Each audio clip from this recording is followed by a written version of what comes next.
All right, so move on to the next segment. I'll be sharing my fight prediction for this weekend's fight taking place in the sport of boxing between Keyshawn Davis and Jamaine Ortiz. So, this super lightweight fight between Keyshawn Davis and Jamaine Ortiz will be in the co-main event slot of the Teofimo Lopez and Shakur Stevenson fight card. So, storylines heading into this co-main event fight between Keyshawn Davis and Jamaine Ortiz.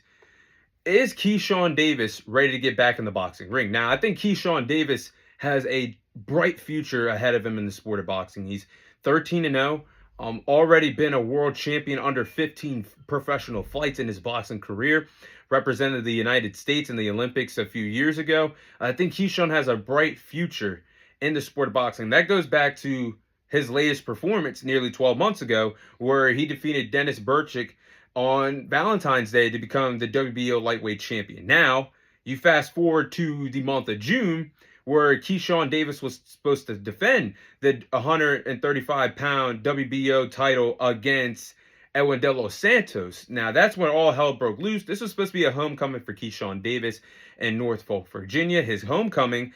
And Keyshawn missed weight tremendously on the scale and was stripped of the WBO title. And there was a decision to be made. Was the top-ranked main event between Keyshawn Davis and Edwin De Los Santos going to continue? Edwin De Los Santos and his team said, no, it's unsafe for my fighter to get in there with a fighter that has a huge advantage because he missed weight by 3.5, 4 pounds. And they said no. So the title fight was off. But then it doesn't end there. The problems for Keyshawn, because his brothers were still fighting on the card. All three of them are from Norfolk, Virginia. One of the brothers lost, and then you go behind the scenes, backstage, and try to beat up the opponent that your brother lost to in that boxing ring. So it's been a long time, a long process for Keyshawn Davis, a long time to process everything that happened for Keyshawn Davis.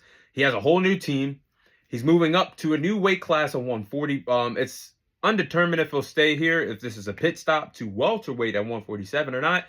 But I think he'll move up to 147 after this fight because Shakur could possibly become world champion if he defeats Tio. But it's a whole new makeover for Keyshawn. Like, he has a new team. I think Bo Mack is still one of the best trainers in the sport, regardless if Terrence Crawford has retired or not. But it's a whole new makeover. We're going to see a new version of Keyshawn Davis in that boxing ring when he fights Jamaine Ortiz. Now, can Jamaine Ortiz rise to the occasion? Now, guys, Jamaine Ortiz is not a bad fighter. Like, out of a rating of 5, I give Jamaine Ortiz a hard 4.7, 4.8 out of 5. I think he's a tremendous fighter. And if you look at his only 2 losses in his professional boxing career, you're talking about some of the best fighters that we've seen in this era of the sport. His first loss against Vasily Lomachenko back in late 2022. He pushed Lomachenko to the limit, in my opinion, even though Loma won that fight by decision. I think he did a really good job against Lomachenko. And then you could go back nearly 2 years later when he challenged Tio for the WBO and Ring Magazine titles at the super lightweight division. And he gave Tio a lot of problems. He lost that fight by decision as well, but he gave Tio some problems in there. So this is a guy that is not an easy win. It's not a cherry pick. And he could possibly give Keyshawn a run for his money. We'll see what happens, but I think this is a really good test to see if Keyshawn is still here. And I think if Keyshawn can defeat Jamaine, you would have to put that in the conversation for one of Keyshawn's best victories or one of his greatest victories this early in his boxing career. So enough of the storylines. Let's get to the tail of the tape here.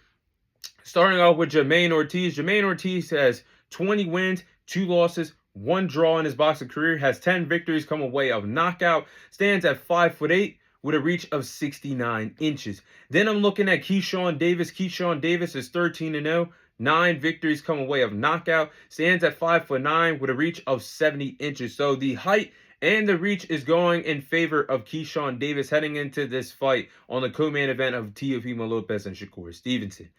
Now, these are the following game plans that I have for these fighters to follow if they want to walk out of Madison Square Garden with their hand raised and victory. Starting off with Jamaine Ortiz, I think Jamaine Ortiz should fight off the back foot. Now, a lot of people might say, well, why would you say that? He has to be the aggressor against Keyshawn. Well, I think in sequences, he should fight off the back foot because he had a lot of success doing this against Teofimo Lopez, avoiding the big power shots and boxes well to stay out of danger off the back foot. And that can open the door for Jamaine Ortiz to possibly win the counterpunching battle, which I'll get to. But I think the fact that he did this against the best fighter that 140 has to offer right now in Tio, why not do this against Keyshawn, who's making his debut at 140 pounds? So I think fighting off the back foot, fighting in different lateral movements, and fighting in the southpaw stance, he could possibly pick his spots against Keyshawn Davis in that boxing ring.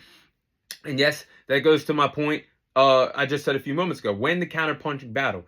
Now, timing his shots is going to be very important for Jamaine Ortiz. Win the counter-punching battle, and he should time his shots. Now, make Keyshawn miss a lot to land the counter shots, and I think he should go to the body. Like I just said, it's no matter if it's 5 pounds, 2 pounds, or whatever, it's a solid transition to move up in weight. And when you're moving up in weight, fighting a guy that's been around the block now for a little bit, and Jamaine Ortiz, I think Jamaine Ortiz should target the body of Keyshawn to slow him down and see if he can take the power shots to the body at this new weight class. And not last but not least, I think Jamaine Ortiz should fight on the inside. Now, if he can fight on the inside, again, that goes by my point.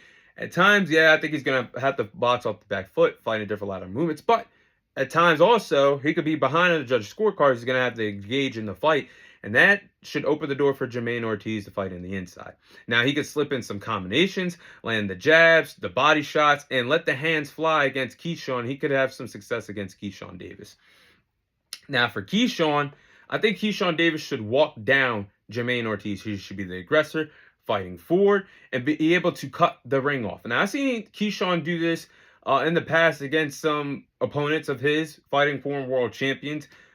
He's a pressure fighter, and he's learning to cut the ring off more as he's been in the boxing ring. So I think he should cut the ring off, because I think Jamaine Ortiz early in the fight is actually going to box off the back foot and fight in different lateral movements. So he should fight coming forward, be the aggressor, and bring the fight to Jamaine Ortiz. Now, you can slip in some body shots, slip in some power shots in the inside to slow down Jamaine Ortiz so he's not moving around to some running, even though he's boxing off the back foot and fighting a different line of movements. But you can shut that down early. If you're the aggressor, you cut the ring off, not much room to move around in the ring. Go to the body, land the power shots to slow down Jamaine Ortiz. Next, he should break down Jamaine Ortiz. Keyshawn needs to break down Jamaine Ortiz in the pocket. And Keyshawn is a tremendous fighter fighting in the pocket, land the power shots. He can land shots to the body, land 1-2 combinations. And the strong overhand right is one of Keyshawn Davis's best moves, his best attributes in the arsenal, in the toolbox. He should do that. Fight him in the pocket, land the power shots, land shots to the body, the 1-2 combinations, and the strong overhand right to slow down Jamaine Ortiz. And last but not least, Keyshawn Davis has to use the boxing IQ. Keyshawn Davis is beyond his years early in his boxing career. Like, only 13 professional fights.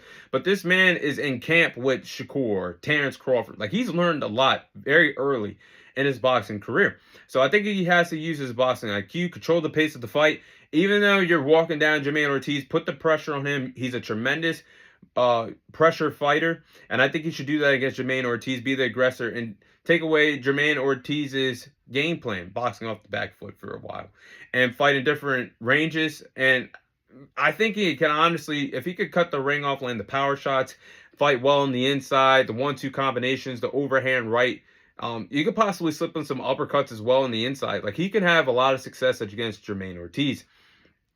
But with that being said, I'm going to go with Keyshawn Davis to defeat Jamaine Ortiz in the co-main event of Teofimo Lopez and Shakur Stevenson. Now, I think Keyshawn will outclass and outbox Jamaine Ortiz as the later rounds go on. I think in the first 3 to 4 rounds, or 3 to 6 rounds, it could be an interesting fight. But I think as the later rounds goes on, Keyshawn Davis will figure out Jamaine Ortiz and outclass and outbox him. Now, I think the game plans, that goes back to my point a few moments ago, Keyshawn should cut the ring off and fight against Jamaine Ortiz, be the aggressor, cut the ring off, and make Jamaine Ortiz box off the back foot. Like I said, I think Jamaine Ortiz will fight off the back foot in a lot of sequences in this fight, because he found success doing that against Tio when he shared the ring with Teofimo Lopez nearly 2 years ago. So I think Keyshawn should cut the ring off against Jamaine, who is going to be fighting off the back foot and trying to fight in different lateral movements. If Keyshawn Davis could cut the ring off, use his boxing IQ, try to bring the fight to the inside, and make Jamaine Ortiz exchange fire with fire, I think Keyshawn Davis could be in the driver's seat here. I think Keyshawn Davis is going to win the counterpunching battle. He's going to fight well on the inside. I think he's going to win the counterpunching battle. I think he's going to land the 1-2 combinations. The strong overhand right. He could slip in some uppercuts and really slow down Jamaine Ortiz in the inside with some power shots. He may land a knockdown in this fight. To my knowledge, I don't think Jamaine Ortiz has ever been knocked down in his boxing career. If I'm wrong about that, I apologize. But I think Keyshawn's going to have his way. People expecting a knockout, I don't see it because Keyshawn has been away for nearly 12 months. He could be firing out the gates. I could be wrong. But if you're a sports bettor, I think the safe bet would be for Keyshawn to get the decision victory because he's been inactive for nearly 12 months. And this is his debut at 140. But I'm really excited to see how this new version of Keyshawn, new trainer, moving up in a new weight class, takes on Jamaine Ortiz, who's not going to be an easy fighter to fight. Like, this is not going to be an easy cherry pick. He shared the ring with Loma and Tio, but I think Keyshawn gets it done in the co-main event of the Teofimo Lopez and Shakur Stevenson undercard.